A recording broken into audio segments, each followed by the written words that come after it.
He looked into the tomb, he saw, and he believed. What a wonderful gift it is to be able to believe. Of course, you say, they saw it firsthand. They were eyewitnesses to the fact that the tomb was empty. Jesus had risen.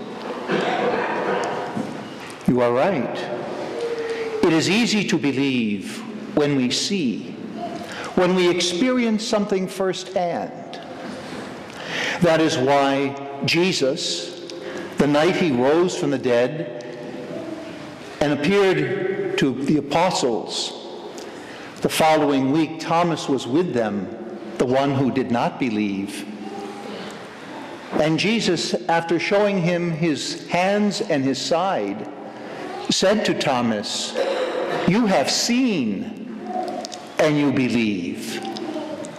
But blessed are they who have not seen, and yet believe."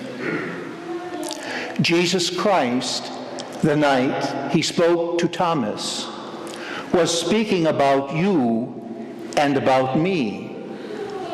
We have not seen, but we believe that Jesus Christ died and rose. That is why we are here this morning, to celebrate that faith in Jesus, who conquered sin and death and rose gloriously triumphant from the grave. That is our faith. That is the very core of our Catholic belief. We have not seen, but we believe, because we have received what was handed on through those who did see. We are products of the Apostles' Easter experience. We have been handed on that faith down through the hallways of time to our day and age, here and now, that we can believe Jesus rose because of what they experienced that first Easter Sunday. How blessed, how privileged we are to have the gift of faith. Many have received that gift, but do not appreciate it. They do not practice it. They do not really believe all that it entails. Because if we believe that Jesus Christ died and rose, we realize the tremendous love that God has for us in giving us this gift. And that is why we come to partake of God's love in and through the Holy Eucharist. That is why we as people of faith deepen our prayer life to unite ourselves more closely to this God who loves us. That is what makes us, people of faith, able to see meaning and purpose in the cross, and not a curse, but a blessing that comes to us from God himself to sanctify us and to sanctify the world. We people of faith nourish our body and soul through the Holy Eucharist, Jesus' gift to us. We appreciate what he has done for us in giving us the Holy Eucharist. We believe without a doubt this is his body, this is his blood. We practice our faith, we nourish and foster it because it is so precious. And when we are ready to leave this world, we can face death unafraid because we know in our hearts that our Redeemer lives, and one day we will rise. This is the gift of faith we possess. As I said, there are others who do not appreciate it, who have allowed it to grow cold. There are many more who should be with us this morning, but who are not, because they fail to appreciate God's precious gift and being called to that faith.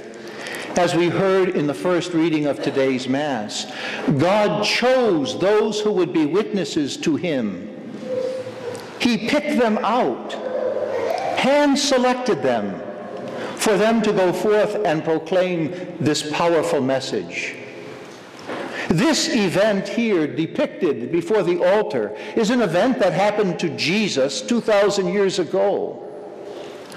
But we, his body, we, the people who believe, we, his followers, are now called to be witnesses to this event by what we say and do.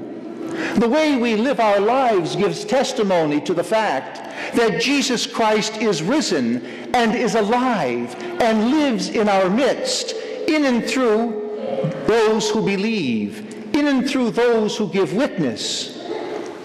And we ask ourselves, what kind of witness do we give? When others see us, can they see in us the image of Jesus?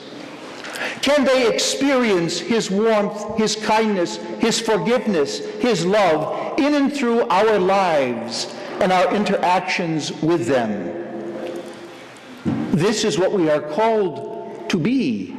This is what this is all about, my dear people.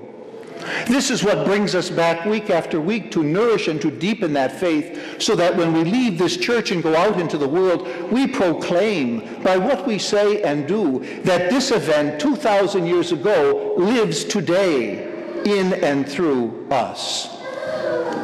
St. Catherine of Siena once said, if we became all that we were called to be, we could set the world on fire. We certainly could change the face of the earth. We have that power because God is with us.